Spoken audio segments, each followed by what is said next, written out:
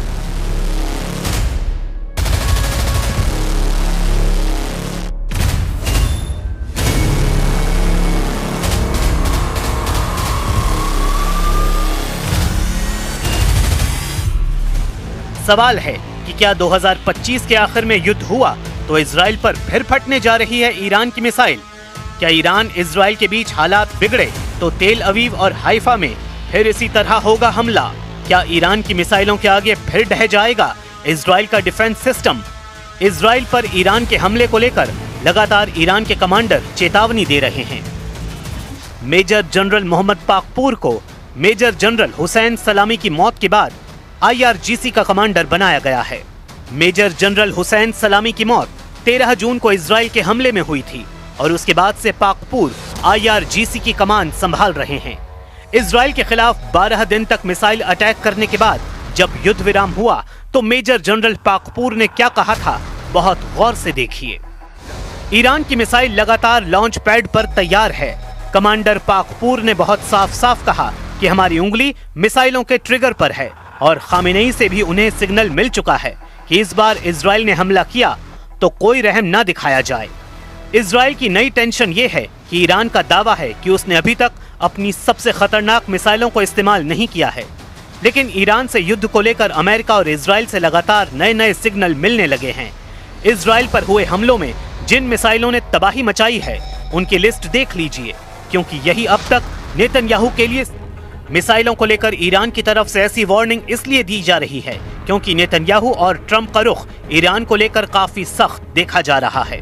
If you look at the Middle East, I would say prior to us hitting Iran so hard, we could have never made that deal because you would have had a dark cloud over the Middle East when we took out their nuclear capability, which was one of the great military maneuvers of all time. It was flawless. You saw that.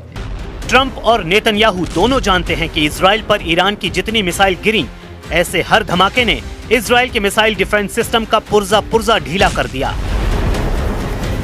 तेल अवीव से लेकर Haifa और अशदोद से लेकर Ben Gurion हवाई अड्डे तक हर missile हमले ने नेतन्याहू को ईरान पर नया प्लान बनाने पर मजबूर कर दिया है। यही वजह है कि नेतन्याहू ने ईरान को घेरने के लिए अब नई तिकड़म लगाई है। नेतन्याहू कह चुके हैं कि ईरान के मिसाइल कार्यक्रम पर रोक लगनी चाहिए और उसे 480 किलोमीटर से ज्यादा रेंज की मिसाइल नहीं बनाने दिया जाए। मतलब साफ है कि नेतन्याहू ईरान की उन मिसाइलों से घबरा गए हैं जो 1500 किलोमीटर या उससे ज्यादा रेंज रखती हैं, क्योंकि ईरान और इजराइल की दूरी भी 1500 से 1800 किलोमीटर की रेंज में है। यही वजह है कि नेतन्याहू चाहते हैं कि ईरान के पास 480 किलोमीटर की रेंज वाली मिसाइल हो ताकि वो इजराइल तक न पहुंच पाएं।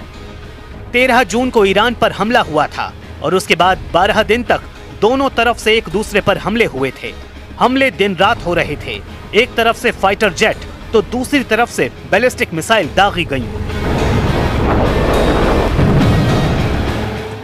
एक तरफ नेतन्याहू ने कमान संभाली जिसमें अमेरिका से भी पूरी मदद थी, तो दूसरी तरफ ईरान के सर्वोच्च नेता अली खामेनेई ने मोर्चा संभाला और तमाम मिलिट्री लीडरशिप खत्म होने के बाद फौरन सेना की कमान नए कमांडरों के हाथों में दी और फिर 12 दिनों तक ईरान ने बता दिया कि इजराइल की शुरुआती स्ट्राइक के बाद उसकी मिसाइल पावर बरकरार है।